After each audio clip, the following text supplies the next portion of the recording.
les bendiga.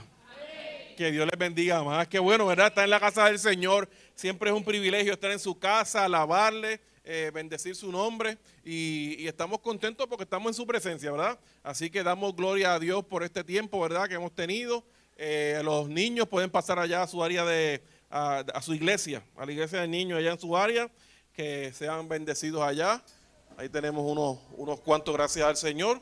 Y bueno, los demás pues nos quedamos acá poco a poco, nos vamos concentrando en este tiempo precioso de la palabra del Señor. Compartí esta mañana, decía yo, ¿verdad? Una instancia donde Pedro, donde la gente estaba escuchando la palabra de Dios. Y entonces Jesús comenzaron a decir, Señor, esta palabra que tú estás compartiendo está difícil porque lo que tú estás trayendo nos está confrontando, ¿verdad? Lo que tú estás trayendo está difícil y se está yendo la gente. Y la respuesta de Jesús es una respuesta que a mí me encanta, ¿ves? Porque tú pensabas que decir, ay bendito, pues llámalo, a ver si los convenzo, ¿verdad? Ay, qué pena me da, ¿verdad? No, él le dijo a quien se estaba quejando, ¿y ustedes también se quieren ir? ¿Se quieren ir con él también para que también cojan la jujilán y se vayan? Y Pedro, confrontado con eso, le dice, ya está ahí funcionando. Pedro confrontado con eso, la Biblia, a mí me gusta vivirme la palabra, ¿verdad? Me gusta imaginármela, porque yo necesito visualizar las cosas. Por eso es que me gusta tanto esta serie de los escogidos. Pedro lo mira y yo me lo imagino, ¿sabes? Desencajado. Y le dice, Señor, pero ¿a dónde iremos? Si solamente en ti hay palabra de vida eterna. ¡Aleluya! ¡Aleluya, aleluya! Entonces, ¿a dónde vamos a ir? Si la única palabra que nos puede dar aliento, que nos transforma, que nos restaura, que nos cambia, es la palabra del Señor. Así que por supuesto venimos y adoramos al Señor. Él se mueve, dice la palabra, en medio de la alabanza. Pero esta parte de la palabra de Dios es tan importante, ¿verdad? Porque yo no soy yo que estoy aquí. Yo soy un siervo inútil en su obra. Más bien es la palabra que va y entra en nuestros corazones, ¿verdad? Como una espada que nos corta, que nos confronta, que nos alienta, que nos da vida, que nos da esperanza. Esa es la palabra del Señor y esa es la palabra que vamos a predicar hoy. Así que ¿cuándo están listos para recibir esa palabra? Amén. Porque es palabra de vida. Aleluya. Aleluya. Así que quiero hacer una pausa para darle gracias a todos los que se han acercado o me han escrito para desearme felicidades en mi cumpleaños, ¿verdad? Así que les agradezco a la iglesia por mostrar su amor, ¿verdad? Por siempre tener ese detalle conmigo. ¿Que cuántos son? Pues uno más. Uno más. Sí, uno más. Digamos que ya tengo mayoría de edad, digamos. Así que ya puedo votar y todo. Así que eso es lo importante. Nos damos gracias, Señor. Son 51 añitos. 51 añitos son una... Ahora tiene... Ahí fue, pues me falta. Pues está bien. Pero me dice Ilia que ahora es que estoy empezando yo a vivir. No, pastor, si yo me acuerdo que yo cumplí esa edad y ahí es que estaba la cosa buena. Entonces pues me da esperanza. Me da esperanza, así que damos gloria a Dios, Bueno, y hoy Señor, hace como el martes, el Señor no me dejó dormir, ¿verdad? Y lo único que cada vez que cerraba los ojos que me volví a dormir, el Señor me hablaba, mi gracia. Y toda la madrugada, Señor, pero ya yo entendí. Pero seguía a las 2 de la mañana y mi gracia, no, pero ustedes dime qué es lo que hay. Así que me tuve que levantar ahí a escudriñar su palabra, ¿verdad? Y claro que cuando uno es pastor y le pasan cosas como esta, uno entiende inmediatamente que tiene una palabra que el Señor está depositando en tus manos para compartir con la iglesia. Además de que yo me la disfruto primero, ¿verdad? Yo soy el primero que puedo tener la oportunidad de adentrarme en la palabra, estudiarla. La palabra me corta a mí primero, ¿verdad? Porque dice que es como espada de doble filo. Así que cuando yo vengo aquí a compartir una palabra, pues ya la palabra me ha hablado a mí. Así que, y ha sido una bendición. Pero este concepto, ¿verdad? Esta palabra gracia es muy importante. Es un concepto esencial para el cristiano. La gracia de Dios en nuestras vidas es nuestra vida. Es nuestra vida. Imaginemos, por ejemplo, para yo tratar de explicar un poco lo que es la gracia, imaginemos que estamos en graves problemas, ¿verdad? Imaginemos que tenemos una condición de enfermedad, por dar un ejemplo, o que estamos tan y tan lejos que no podemos llegar a donde alguien que nos pueda ayudar, que esa condición que tenemos es una condición que aunque tiene remedio, estamos tan lejos que no podemos alcanzar lo que nos ayudaría. Imagínense que queremos ver a alguien a quien anhelamos compartir con él por mucho tiempo, pero sencillamente no tenemos los recursos para poder llegar a esa persona. Imagino que eso debe traer, cuando pensamos un segundo en eso, nos trae tristeza, nos trae ansiedad, nos trae desesperanza. Tú saber que hay una cura para una enfermedad que tú estás padeciendo y que sencillamente tú no tienes el dinero para comprarla, o no puedes lograr una cita con ese médico que te pueda atender. Así que cuando pensamos en todas estas cosas, ¿verdad? Pensamos en una situación que nos limita, que nos impide, que no permite que logremos algo lo cual queremos alcanzar. Y entonces eso sencillamente es algo, ¿verdad? Terrible. Pues ese tipo de sentimiento que usted puede a lo mejor imaginarse por un momento, es el sentimiento que tenía el ser humano antes de Jesús. Es decir, Dios comenzó a bregar con el ser humano para tener con él una relación especial, una relación de que él pudiese cuidarnos, que pudiese hablarnos y nosotros escuchar y obedecer y que nos fuera bien. Y esa lucha del Señor, de Dios para con la humanidad, para con su creación, está desde el mismo huerto del Edén. Desde ahí Él los creó a su imagen y semejanza, ¿verdad? Y comenzó a tener con Él una relación preciosa. Comenzó a hablarles de tú a tú, ¿verdad? Ellos podían escucharles. Y ese ser humano fue y escuchó al Señor, pero no pudo obedecerle. Y pecó. Y entonces, una vez Él pecó, el resultado del pecado siempre ha sido y siempre será la muerte. Cuando tú pecas, estás condenado a la muerte. Pero entonces aquí ocurre la primera manifestación de gracia de Dios para con el ser humano. Es la primera vez que ocurre. De repente Dios hace algo que no había tenido que hacer antes y que de hecho no tenía que hacer. El hombre pecó y se encuentra con que están desnudos. Y ellos antes eso no les extrañaba, pero de ese momento en adelante comenzó a extrañarle. Se escondieron de la presencia de Dios.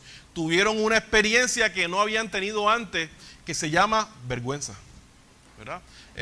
Y ellos no la habían experimentado. De momento ellos dijeron, ¿qué es esto? Y ahora de momento estamos desnudos, de momento tenemos que escondernos, que el Señor nos hable. ¿Y cuándo había tenido el ser humano necesidad de eso? Si ellos hablaban en el huerto con el Señor, ¿verdad? Y ocurre eso. Y es en ese momento donde el Señor tiene la primera demostración de lo que vamos a hablar hoy, que es de la gracia del Señor. Es la primera ocasión. Y está ahí en Génesis comenzando. Y les voy a leer para que ustedes vean. Dice el libro de Génesis capítulo 3, versículo 21.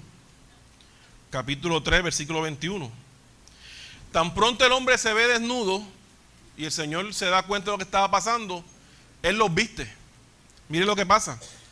Y Jehová, Dios, hizo al hombre y a su mujer túnicas de piel. ¿Y qué? Y los vistió.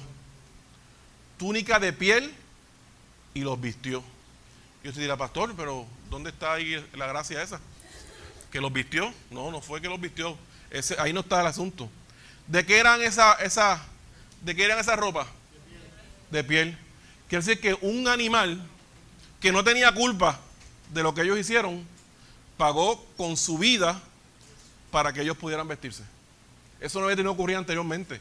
Los animales estaban ahí en el Edén y Adán le dio nombre a cada uno y había una relación. No había violencia en medio de ellos. De momento tuvo que Dios utilizar violencia, matar a un inocente para vestir al culpable. Eso, amada iglesia, es la gracia de Dios. Y sobre eso quiero hablar hoy. Vamos a orar. Padre Santo, mi Señor, mi Dios, hoy quiero entregar lo que tú me has dado para compartir en esta mañana. Hoy quiero hablar de tu gracia, Señor. Tu gracia que sin ella no estaríamos aquí hoy, Señor. Tu gracia, la que sin ella, Señor, no podríamos ni siquiera entenderte, no podríamos saber ni quién eres tú. Andaríamos, Señor, como el resto de los animales, Señor, por ahí obrando de manera, ¿verdad?, automática, pero sin un sentido de hacia dónde vamos, de quiénes somos, de qué nos espera, de cómo actuar, de a quién servirle. Estaríamos perdidos. Pero tu gracia vino y nos arropó. Tu gracia hoy, Señor, está con nosotros y permite que podamos, entre otras cosas, estar aquí hoy en tu nombre, Señor, escuchando una palabra que nos va a alentar, que nos va a dar vida y que nos va a dar esperanza. Te pido, Espíritu Santo, que seas tú permitiendo que podamos conectar con tu palabra, que quede toda distracción fuera por este ratito que vamos a estar compartiendo tu palabra, Señor, que no estemos pendientes a teléfonos, a nada, porque estamos ante tu presencia, escuchando tu palabra. Y a dónde iremos, Señor, si no hay nadie más que pueda darnos palabra de vida eterna. Te pido todo esto, Espíritu Santo, en el nombre del Padre, del Hijo y en el nombre del Espíritu Santo. Amén, amén. Su gracia, la gracia del Señor. Y bueno, aunque he explicado muy resumidamente lo que es gracia, vamos a definirlo. Dice que el término gracia es del origen latín gratia, que significa benevolencia, significa un favor, significa un beneficio sin que lo merezcamos. Un beneficio sin que lo merezcamos. El término más utilizado para definir gracia en el Antiguo Testamento era en hebreo y era en, H-E-N, en. Mientras que en el Nuevo Testamento era del griego y era charis. Estos términos en su original significan favor, bondad especial. Favor, bondad especial. Pero yo una vez escuché una definición bien sencilla que me encantó y me gusta compartirla. Y es que la gracia no es otra cosa que el Señor no pagándonos como merecemos, ¿verdad? Gracia es que el Señor no nos paga como nosotros realmente merecemos. Porque los que estamos aquí hoy, ¿verdad? La verdad es que si hacemos un análisis de lo que ha transcurrido en la semana, nos damos cuenta de que todos hemos cometido errores. Algunos han pecado, algunos han hecho algo que nos avergüenza. Siempre digo y comparto con la iglesia que todos los que estamos aquí tenemos alguito que nos avergüenza ante el Señor. Todavía nos falta algo, se nos fue la mano en una palabrita, se nos fue el coraje, algo pasó en la semana que nos hizo avergonzar con el Señor. Pero allí vamos al Señor y decimos: Señor, perdóname, porque yo no debía haber hecho eso. Y ahí viene su gracia y nos arropa y nos extiende misericordia y el perdón al cual pedimos. Así que ahí está el ser humano, habiendo pecado libre y voluntariamente, habiendo sido engañado por la serpiente. Y el Señor va y hace ese primer acto de gracia. Y claro que en este acto de gracia de haber matado a un inocente para vestir al culpable, se refleja ya lo que iba a ser el desenlace de lo que es la gracia de Dios para nuestra vida. Porque eventualmente iba a hacer falta otro sacrificio. ¿Ve? Porque a través de la palabra, y vamos a ir viendo un poco hoy, siguen ocurriendo sacrificios y siguen ocurriendo expresiones de gracia de Dios, pero todas se quedaban cortas, porque el hombre es insistente en una cosa, en pecar contra Dios. Y esa es la historia de la Biblia. Y ahí un poco más adelante hay una segunda demostración de gracia de Dios en Génesis, ahí comenzando. En el capítulo 6 de Génesis, un poquito más adelante, del versículo 5 al 8, me encanta cuando escucho las páginas ahí moverse, eso me gusta. Esta iglesia estamos cambiando de digital a análogo. Estamos otra vez en el papel, ahí luchando. Yo porque la tengo aquí y en lo que busco pierdo, ¿verdad? Se me escapa un poco el tiempo, pero en casa tengo Biblia y estoy hojeando la Biblia. Ha sido un nuevo descubrir y es tremendo. Así que les animo a que hoy, el sábado, fui a dar la ruta de crecimiento. ¿Dónde usted va? La ruta de crecimiento. Y entonces llegaron mis dos alumnos con sus Biblias nuevas. Y yo ahí gozándome, ¿verdad? Así que estoy contento con eso. Y dice la palabra de Dios Dijimos Génesis 6, 5 al 8. Y vio Jehová que la maldad de los hombres era ¿qué? Ustedes ven que esto no es nada nuevo. Esto no es nada nuevo. Que la maldad de los hombres era mucha en la tierra. Y que todo designio de los pensamientos del corazón de ellos era continuamente solamente el mal. Y se arrepintió Jehová de haber hecho el hombre. Qué fuerte, ¿verdad? Y le dolió en su corazón. Y dijo Jehová: raeré sobre la faz de la tierra a los hombres que he creado, desde el hombre hasta la bestia, hasta el reptil y las aves del cielo, pues me arrepiento de haberlos hecho. Ahí están otra vez los pobres animales pagando las consecuencias de nosotros, ¿verdad? Y dijo, y aquí está la gracia, pero Noé halló ¿qué? Gracia ante los ojos de Jehová. Y eso cambió la historia, ¿verdad? Por uno. Y hay textos bíblicos, ¿verdad?, que hablan de eso, de cómo el Señor por 5, por 10, por 3, por 2, por 1, Él hace y extiende su misericordia. Porque así ama tanto Dios a su creación. La pregunta es, ¿por qué halló Noé gracia ante Dios? ¿Verdad? La pregunta lógica que tenemos que hacernos. Bueno, la contestación está en el próximo versículo, versículo 9. Y dice, y esta es la historia de Noé. Noé era un hombre justo e íntegro entre su gente y anduvo fielmente con Dios. Fielmente con Dios. Mira, halló Dios uno, porque los que se montaron en el arca era su descendencia, y no habla de que ellos eran justos, era justo él, ¿verdad? Pero hay un concepto de gracia en nuestros seres queridos que se repite en varias ocasiones en la Biblia, y es que el Señor busca que si uno se salva, Él salvar su casa, ¿verdad? Si uno se salva, Él salva su casa. Será salvo tú y tu casa, le dijo una vez a aquel soldado, y es la promesa por la cual nosotros vivimos, ¿verdad? Y hay varios ejemplos que demuestran eso. Por eso es que cuando aquí hay damas que vienen solitas, todavía sus esposos no vienen, o no llegan los hijos, o no llegan los papás, pero ellos tienen la confianza de que por ellos ser fiel, cuando llegue el diluvio, en este caso lo que esperamos es el rapto, ¿verdad? De alguna manera el Señor va a obrar a favor de ellos para incluirlos. Por supuesto que la salvación es individual, por supuesto que cada uno tendrá que hacer su paso de fe, ¿ves? Porque la salvación no se hereda. ¿Ok? Yo meditaba con un hermano hace un tiempo atrás sobre ese tema, y él decía, no, yo estoy tranquilo porque de alguna manera, ¿sabes? Yo entendía lo que me quería decir, pero tuve que aclararle. Eso se llama fe, ¿verdad? Es lo que nos anima. Pero ¿sabes qué? La salvación no se hereda. Tiene que cada cual lucharlo. Usted invita a personas a que lleguen a la iglesia con la esperanza de que esa persona, ante un llamado de Dios, abra su corazón y la acepte. Y el Señor llegue a nuestras vidas y nos cambie. Pero nosotros no podemos obligarlo. Digo, no los obliga el Señor. ¿Ves? Pues mucho menos. Pero aquí Él encontró a uno, a Noé. Y entonces Él fue, ¿verdad? Y lo salvó a él y salvó a su casa.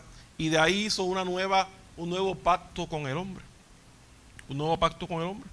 Entonces, eso es la gracia de Dios. Los demás no se lo merecían. Noé sí, no era justo, pero los demás no. Pero Él los acomodó a todos, porque esa es su gracia. Dios no le pagó a ellos como se merecían. Eso es la gracia del Señor.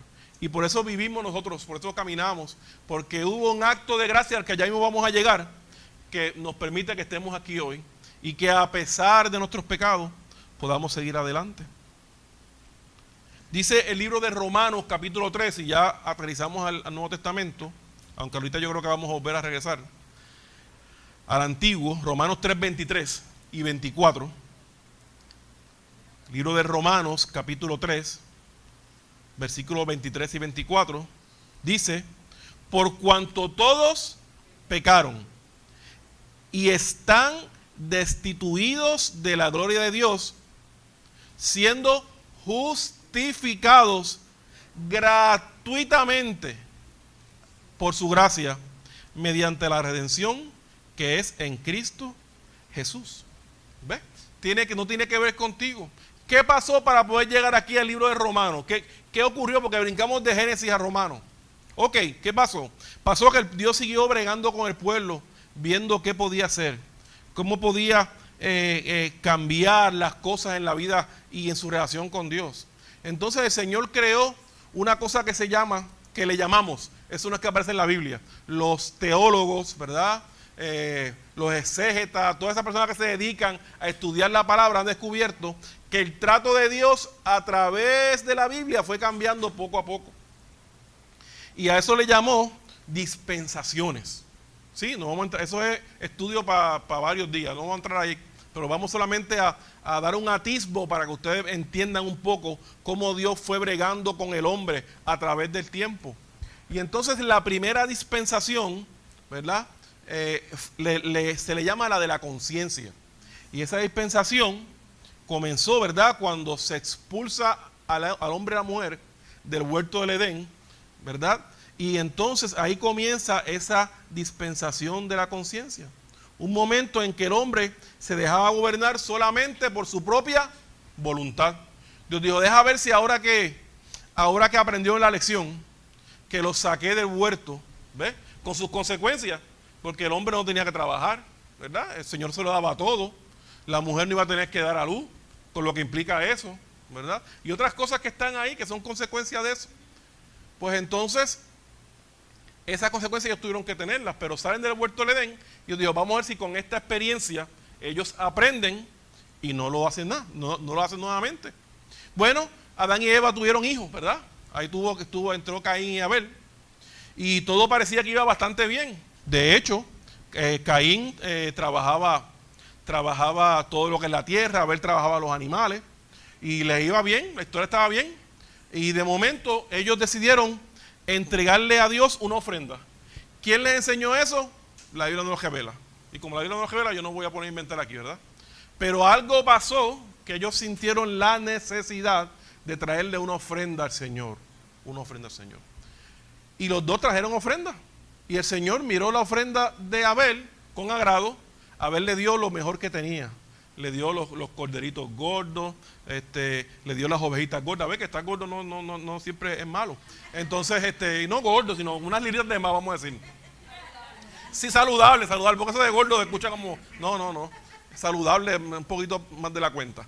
Entonces, y se lo llevó. Y Caín separó una parte y se la dio, pero Caín parece que no vio si le estaba dando las mejores verduras, las mejores frutas. Él escogió y se lo dio. Yo no creo que le haya ido con un corazón dañado, sencillamente que no entendió que a Dios se le da lo mejor. Y ellos llegaron ante el Señor, ¿verdad? Y dice la palabra que Dios miró con agrado la ofrenda de Abel. Y dice que Caín se entristeció en su corazón, ¿verdad? Y no dijo nada, pero Dios se dio cuenta. Dijo, ¿qué pasa, Caín? ¿Verdad? Lean la historia, está en Génesis ahí. Está precisa esa historia, aunque se la hace es difícil. Y entonces él se entristeció y se acabó, pero Dios ni lo juzgó, ni le dijo, no, tú, hijo del diablo, que tú. No, nada de eso. Él lo recibió, pero miró, ¿verdad? Miró con tristeza, porque Dios sabía que podía ser mejor. Porque esa es la cosa, que Dios nos creó para ser mejores de lo que a veces somos. Así que, si se hubiese acabado la historia ahí, no había problema. Pero ¿qué pasó después? Que Caín la cogió con su hermano, que no tenía culpa, y lo mató. Y ahí vuelve el hombre a tener problemas con Dios. Otra vez. Y Dios dijo, ¿qué hago? Pues no sé, ¿verdad? Entonces, bueno, sí sabe. No sabíamos nosotros que no habíamos tenido de ver la historia. Y dice, bueno, pues te voy a sacar de este lugar porque me vas a dañar el lugar. Y dice, Señor, si tú me sacas de aquí me van a matar. Y nuevamente hay una demostración de gracia de Dios que es el favor inmerecido, ¿verdad? Dios no le pagó como merecía porque él mató a un inocente. Debió haberlo matado, ¿verdad? Pero él no lo hizo. Sencillamente lo separó y ante la tristeza de Caín, le dijo, tranquilo que no te van a tocar. Yo te voy a marcar de manera tal que nadie te va a tocar. No solamente eso, sino que voy a fructificar lo que tú hagas. Dios trabajando nuevamente con el hombre, sin merecerlo. Así que en ese tiempo de Adán y de Eva, hasta que llegó el diluvio, se llama la dispensación de la conciencia. Dios bregando con la gente a ver si con su conciencia era suficiente. Pero ¿qué pasó con esa relación? No funcionó. Así que Dios viene y entra con el diluvio a un nuevo comienzo. ¿Ves? Esperando que aquí ahora, deja ver cómo trato con esta otra generación que vio el diluvio, que vio que yo extinguí todo, menos que vio cómo construimos el arca, que vio cómo los animales llegaban, entraban solitos, ¿verdad? Y después de haber visto todo eso, yo pienso que ellos van a decir, ahora vamos a adorar al Señor y vamos a ser una nueva generación. Pero todos sabemos la historia, ¿verdad? Esa dispensación se le llamó la dispensación del gobierno humano. La dispensación comenzó justo después del diluvio. Dios hizo promesas y dio órdenes a Noé y a su familia. Dios prometió no maldecirles otra vez y no volver a inundar la tierra. Y como si fuera poco, hizo un pacto en los cielos. ¿Ves? ¿Qué ocurría? Que cada vez que la humanidad, ¿verdad? Los que quedaron, usted imagina que eso fue el diluvio, o sea, eso extinguió todo. Y llovió por los días que llovió y tronó y toda la cosa. Yo tengo una nena que cuando escucha trueno se pone mala. Y la mamá también se pone también mala. Y entonces, bueno, no hablemos de eso, que anoche fue difícil. Entonces Dios dijo, no voy a inundarlos más nada, tranquilo. Que aunque ustedes escuchen lo que escuchen, ustedes van a estar bien. Pero como Dios sabía cómo somos nosotros, dibujó un pacto. Lo dibujó en el cielo, ¿verdad? Hizo un arco iris. Que ahora el mundo ha querido apoderarse de él para cambiar su propósito, ¿verdad? De un símbolo de esperanza a un símbolo de orgullo. ¿Ves? De orgullo que, by the way, el Señor ya, la palabra nada más está mal escogida. Así que hizo ese símbolo de manera que cuando comenzara a llover y demás, ellos vieran el arco iris y recordaran el pacto. Ese es el Dios que hace cosas grandes en nuestras vidas, ¿verdad? No es que dice, es que dice y hace. ¿Ves? Así que ahí comenzó ese tiempo. Los descendientes de Noé, se les dijo a ellos que llenaran la tierra, ¿verdad? Que repoblaran el mundo y se dispensaran por la tierra. Y eso no ocurrió. Así que, como no lograron lo que Dios les dijo, y ellos lo que hicieron fue que en vez de llenar la tierra, se reunieron todos juntos. Y entonces después que se reunieron, se querían hacer inteligentes, porque a veces nosotros llegamos al Señor y nos creemos grandes, ¿verdad? Y queremos hacer atajos al plan de Dios en nuestras vidas. Así que esa gente se reunió y en vez de poblar toda la tierra, ¿qué hizo? Se reunieron en un solo sitio e hicieron la Torre de Babel, ¿verdad? Para el cielo. No para la tierra, no, voy para allá, para el cielo. Y tuvo que Dios confundir sus lenguas para que no siguieran haciendo lo que estaban haciendo. Y ahí hubo otro fracaso en el plan de Dios. No fracaso de Dios, fracaso de la humanidad en reconocer el plan de Dios para nuestra vida. Y Dios viene y extiende su gracia una vez más. Y comienza una nueva dispensación, que se llama la dispensación de la promesa. Esa dispensación del gobierno humano duró hasta el llamado de Abraham. Ya ahí comienza Dios a trabajar con el hombre y decirle, mira, deja ver qué hago, porque como te dije lo que tienes que hacer y no lo haces, pues deja ver cómo hago. Entonces te voy a dar una promesa. Si tú haces esto, yo te voy a dar esto otro. Así que llama a Abraham. Y Abraham le dice, yo haré de ti una gran nación, una descendencia grande, inmensa. Y Abraham responde al llamado, ¿verdad?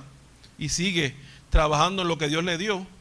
Pero esa historia de Abraham también tuvo sus complicaciones, porque dijimos el domingo pasado que Abraham se desesperó en la promesa, ¿verdad? Y ahí llegó todo el tema de sus hijos, la división que hubo, y hubo otro problema grande. Así que esa dispensación terminó con el éxodo de los judíos a Egipto. Y allí quedaron presos en Egipto, ¿verdad? Por todo lo que pasó, con la historia de José y el faraón que llegó después, ya no conocía a José y esclavizó al pueblo porque eran muchos, y ustedes saben la historia. Y ahí entonces dice, vamos a ver qué hago nuevamente. Mira cómo Dios sigue tratando con nosotros. Cualquier parecido a nuestra historia, ¿verdad? Pues no es casualidad. Porque aquí ya vemos unos cuantos que somos medio cabiciduros. ¿Ves? Y Dios brega con nosotros, pasamos un susto. Ay, de momento un diagnóstico de enfermedad. Ay, Señor. Y comenzamos nosotros a prometer como locos. Si tú me sanas, yo voy a limpiar la iglesia todos los días. Si tú me sanas, yo no hay un culto que yo falte. ¿Ves? Si tú me sanas, si tú haces aquello otro, si tú libras a mi hijo de esto, si tú me sacas de este problema. Y viene Dios, ¿verdad? Y cumple su promesa, y usted, coquí, se lo olvida. Y Dios, en vez de pagarte con, déjame matarte porque tú, ¿verdad? ¿Qué es lo que haríamos nosotros los que estamos aquí? Pues Él viene y extiende ¿qué? Su gracia. Y en vez de pagarte como te mereces, te da una nueva oportunidad. Y aquí está Dios, sigue bregando con su pueblo, ¿verdad? Sigue bregando. Así que finalmente no. Luego llega la dispensación de la ley. Y bueno, esta gente, yo les hablé para que ellos hicieran lo que tienen que hacer, no lo hicieron. Luego trabajé con ellos para que darle unos mandatos claros, tampoco. Así que déjame ahora establecer leyes. Yo les digo, estas son la ley tiene una consecuencia, no salgas de ahí.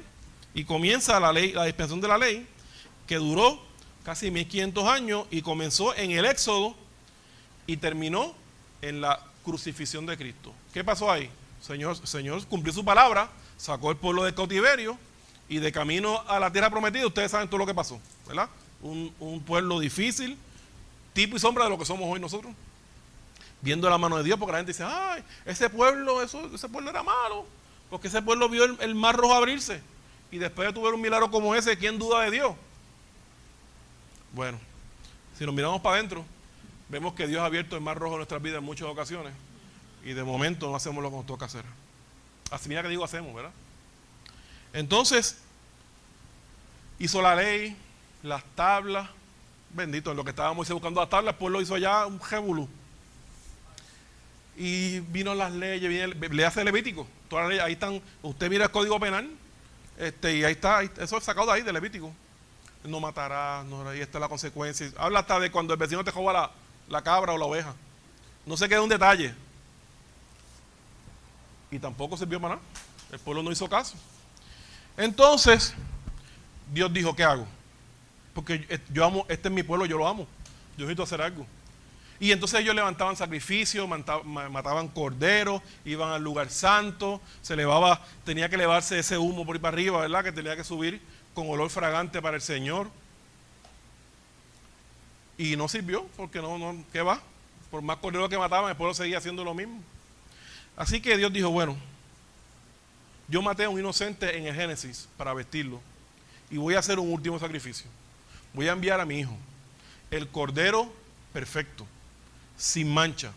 Después de este sacrificio, el pueblo, mi pueblo, no tendrá necesidad de ningún otro sacrificio. Y allá envía a su hijo a morir en la cruz por ti y por mí. Y ahí comienza lo que estamos viviendo hoy, la dispensación de la gracia. De la gracia. ¿Por qué? Porque quien tenía que estar en la cruz, ¿quiénes éramos? Nosotros, culpables. Éramos nosotros.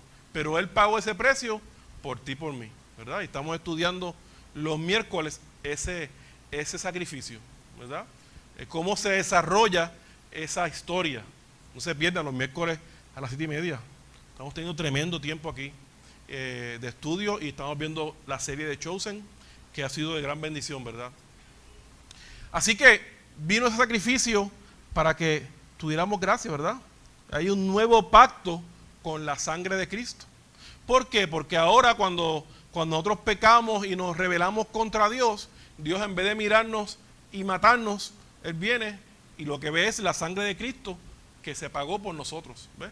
Antes el pueblo de Dios no podía ir directamente al Padre, tenía que usar los sacerdotes, ¿verdad? Los rituales para poder tener con el Señor un encuentro que le perdona sus pecados. Pero ahora, ese velo que separaba el lugar santo del Santísimo fue rasgado y ahora podemos ir al Padre y sencillamente pararnos aquí y decirle, Padre, yo te amo, tú eres todo para mí, tú eres especial, yo te pido por esto, te pido por aquello otro. ¿Por qué podemos hacer eso? ¿Quiénes somos nosotros para ni siquiera alzar la mirada al Padre? No somos nada, somos tierra. Pero Jesucristo y su sacrificio creó una gran oportunidad. La oportunidad es que nosotros podíamos aceptar ese sacrificio y ser hijos de Dios. Y como hijos de Dios, coherederos del reino de Dios. Si tú estás aquí en esta mañana y tú no le has aceptado como Salvador, ¿verdad? Pues tú eres una creación de Dios. Pero no tienes acceso a esa gracia porque esa gracia tiene que ser aceptada en tu vida. O sea, sí tienes acceso a ella, pero tienes que recibirla, lo que quiero decir. Tienes que aceptarla para tu vida. Una vez tú aceptas al Señor, porque Él dice que Él toca la puerta y llama, ¿verdad? Que si tú le abres, Él entra.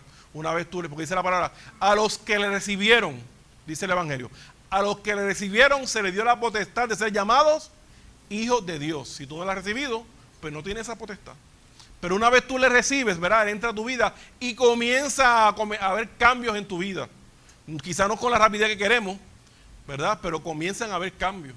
Y luego el Espíritu, después luego llega el Señor, llega el Espíritu Santo y comienza a hacer un cambio y decidimos hacer nuestro primer paso de fe. ¿Cuál es ese? ¿Cuál? El bautismo, ¿verdad? El primer paso de fe. El primer paso de obediencia. Perdónenme. El primer paso de obediencia es aceptar, es ir al bautismo. ¿Por qué? Porque eso es una decisión tuya con el Señor. ¿Qué pasa en el bautismo? En el bautismo pasa algo que no pasa de otra manera. Que dice la palabra que somos crucificados juntamente con Él y, ¿verdad? Y resucitados también con Él. ¿Cuántas veces murió Cristo? Aleluya, aleluya. ¿Cuántas veces murió Cristo? Una sola vez. El sacrificio era uno solo. El bautismo es uno solo. Una vez tú te crucificas con Él en la cruz y vas a las aguas del bautismo, sale de allí, de aquel lugar, un hombre regenerado en su gracia. En su gracia, aleluya, aleluya. Un hombre cambiado totalmente. Que va a pecar porque esa es la naturaleza, pero ya no va a ser nunca más un pecador feliz. Nunca más. Primero. Segundo, va a estar consciente de su pecado, porque antes nosotros caminábamos y pecábamos y ni cuenta nos dábamos.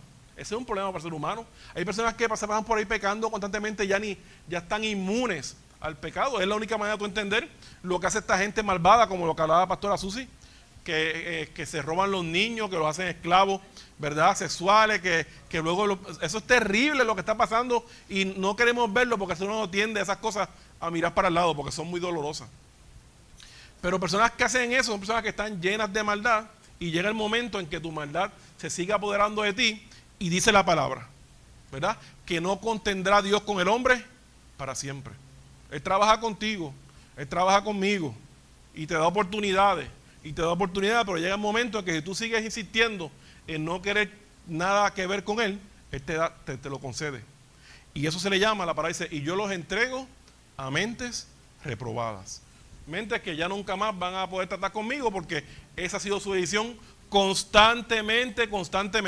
Y cuando esas personas mueran, no importando los rosarios que usted pueda hacer, si es que creen eso, las novenarias que pueda tener, si es que creen eso, no hay break. No hay break. La Biblia es clara en ese sentido. ¿Ve? La decisión es en vida, es hoy y es ahora.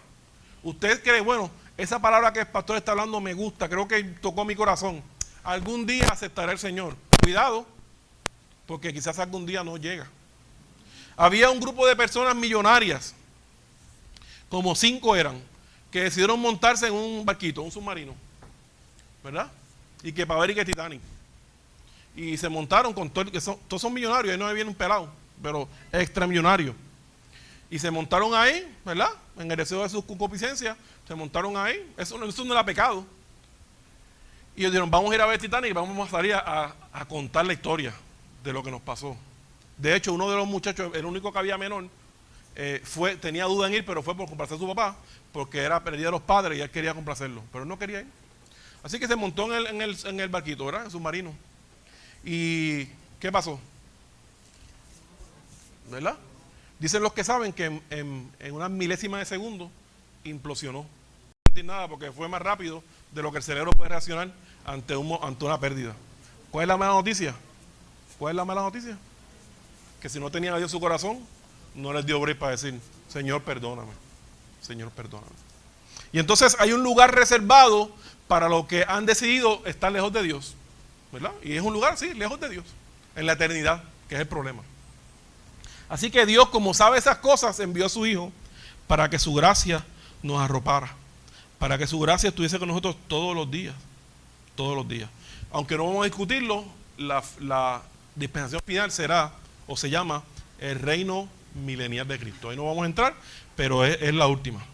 Así que la diferencia más relevante entre la ley y la gracia es que la ley era por obras, dependía de lo que tú hicieras y lo que yo hiciera, pero la gracia es por fe. Tú crees, Tú decides creer que Dios te puede salvar, que Dios te puede restaurar, y Dios responde a esa fe tuya dándote la gracia de Él, ayudándote. Que todo cambie y que todo es maravilloso de la noche a la mañana, no, la vida no funciona así. ¿Ves? Dios ha sido enfático en crear procesos en nuestras vidas para que podamos apreciar lo que hemos perdido o lo que hemos ganado. Siempre es falsa porque sencillamente no es realidad de que llegamos al Señor y que todos nuestros problemas se acabaron. ¿Ves? Cuéntenle eso a los discípulos para que se rían un rato, ¿verdad? ¿Qué va? No se acaban los problemas. Lo que pasa es que la meta cambia.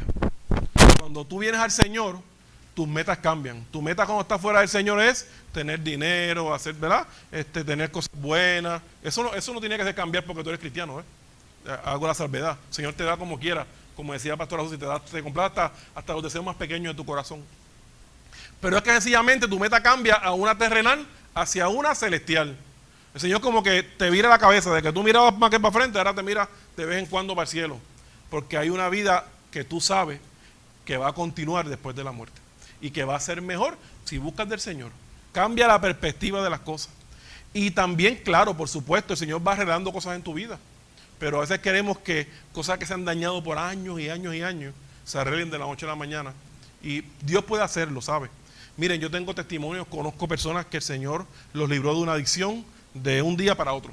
Librado que nunca más tocaron la droga. Y conozco otro de que me ha tomado años poder, estando en el Señor, ser librado de un vicio, por ejemplo el cigarrillo. Conozco testimonios como eso, que les tomó 1 o 2 años en poder. Nosotros teníamos personas, no aquí, en la otra iglesia que yo estaba, que iban y recibían ese vicio, y su vicio era tan fuerte que tenían que cogerse un break entre medio de la palabra, irse a una esquina allá abajo, fumar y regresar. ¿Ves? Ahora, ¿cuál es el trabajo de la iglesia? Recibirle, alentarle. Esa persona, yo me acuerdo que habló con el pastor, con Pastor Millo. Dijo, mijo, mira, vete allá a aquella esquinita y regresa. No te vayas. Eso para los legalistas sonaría como una vejación.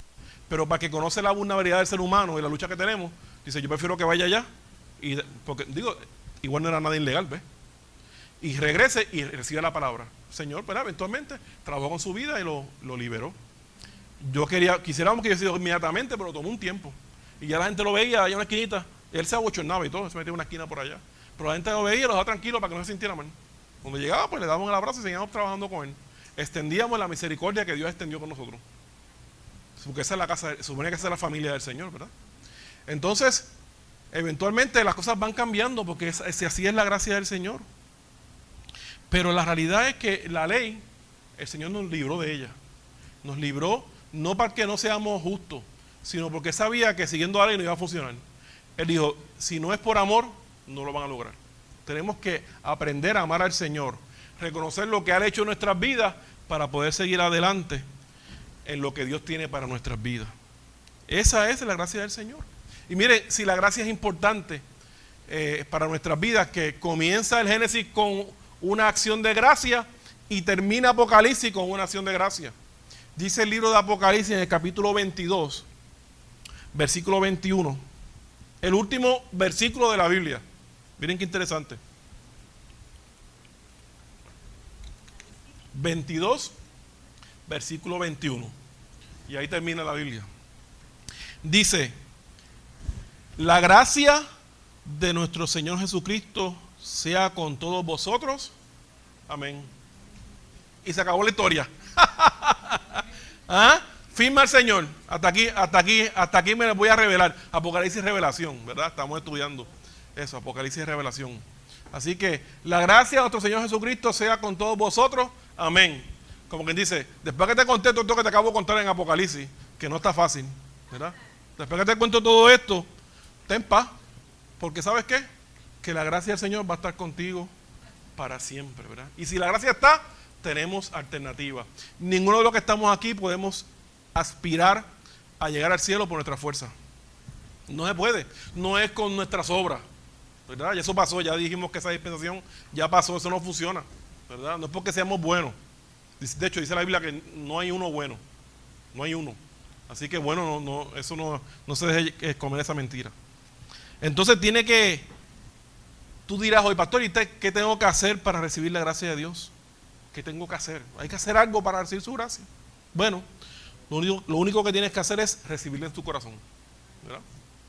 Recibirle. La gracia es una medicina que está accesible a ti para salvar tu alma, pero tú tienes que querer tomarla, ¿verdad? Tú tienes que querer, tú tienes que desearla. En el camino del Señor no se van en los atajos, no adelantan realmente nada. Lo que más bien puede pasar es que tú retrocedas. A veces que le huimos a ciertas consecuencias, pero ¿qué va? La consecuencia hay que vivirla porque es parte del proceso que Dios tiene separado para ti, para que tú puedas seguir adelante. Si tú hiciste mal, hay que aferrar esa mala decisión en nuestras vidas, ¿verdad? Pero si tenemos al Señor, tenemos su gracia y por tanto tenemos esperanza de que todo va a obrar para bien, de que el Señor va a tornar esa mala decisión, la va a tornar a favor tuyo, pero por tus fuerzas no puede ser. Entonces lo único que tienes que hacer es recibirle, ser obediente y darle al Espíritu Santo la autoridad que Él se merece en tu vida para que su gracia fluya en todo lo que haces y en todo lo que te propones. Solo su gracia puede sostenerte. Solo su gracia te puede ayudar en medio de la debilidad. Solo su gracia puede lograr el perdón a nuestros pecados. Solo su gracia te puede salvar. Solo su gracia puede darte vida y vida en abundancia. Solo su gracia. Solo su gracia. Ya voy a terminar con el libro de Hebreos, capítulo 4, versículo 16. Y este es el consejo que nos da la palabra, el consejo que nos da Dios a la iglesia en aquel momento y a la iglesia hoy. Aquí, Hebreos, capítulo 4, versículo 16. Este es el consejo. Si usted entiende esta última parte, estamos bien. El consejo es: acerquémonos pues confiadamente al trono de la gracia, para alcanzar ¿qué? Misericordia y hallar gracia para el oportuno socorro. Ese es el consejo. Acerquémonos, ¿verdad? Acerquémonos confiadamente del que el que prometió lo va a hacer, del que el que dijo que lo haría lo va a hacer. ¿A dónde te vas a acercar? ¿A hacer sacrificio? ¿A cumplir la ley? No, al trono de la gracia. ¿Para qué? Para alcanzar misericordia. Todos necesitamos misericordia. La buena noticia es que Él dice que cada día son nuevas sus misericordias. ¿Y para qué más? Para hallar gracia para el oportuno socorro. Porque les aseguro que vamos a necesitar más de una vez ser socorridos por el Señor. Más de una vez ser socorridos por el Señor. En estos días alguien pasó una situación, ¿verdad? Y me la contaban. Y esa persona había estado trabajando en la obra del Señor. Y yo le decía, ¿sabes qué? Tu descanso es que, aunque eso pasó y te tomó por sorpresa, te tomó sirviéndole al Señor. Te tomó habiendo hecho lo que el Señor te llamó a hacer.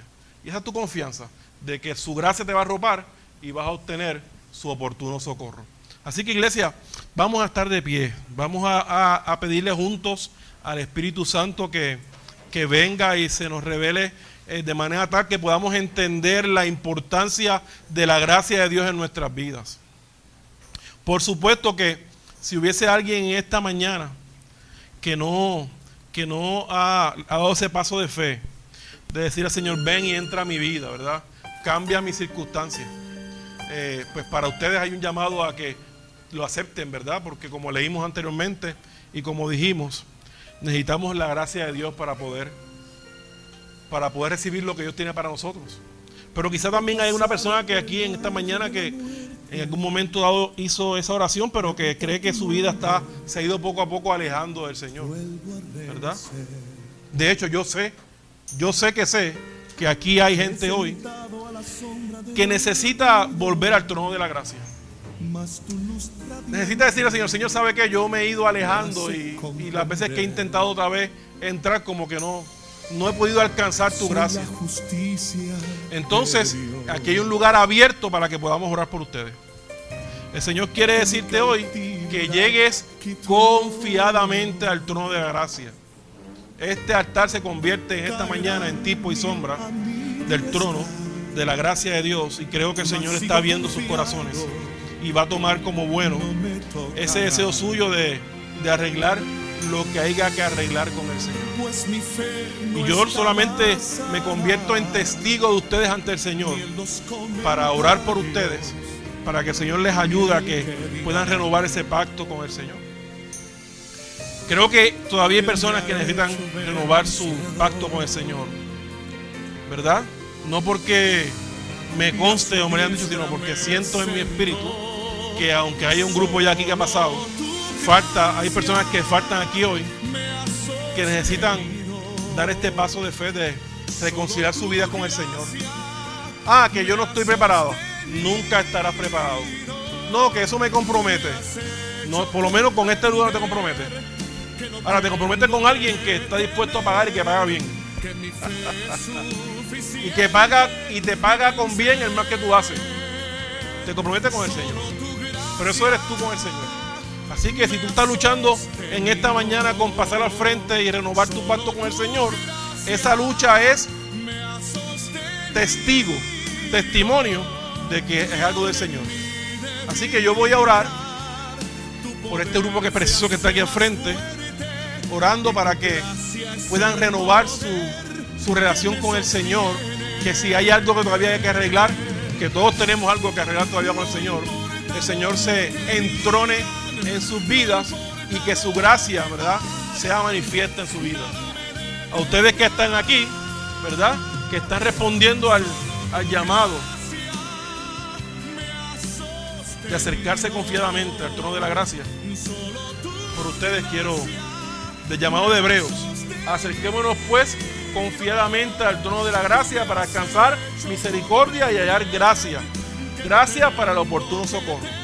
Por ustedes quiero orar en esta mañana. Si estamos todavía conectados y hubiese alguien que necesita oración, por favor escriba ahí, que yo me comprometo a orar por ustedes, ¿verdad? A ver después el mensaje y poder orar por ustedes. O inclusive si ven este mensaje luego, igualmente estamos pendientes y oramos por ustedes. Y Dios, que no se limita por el tiempo ni por el espacio, porque Él es omnipresente, omnisciente, va a tomar en bueno esa oración. Así que le pido a la iglesia que me ayude a orar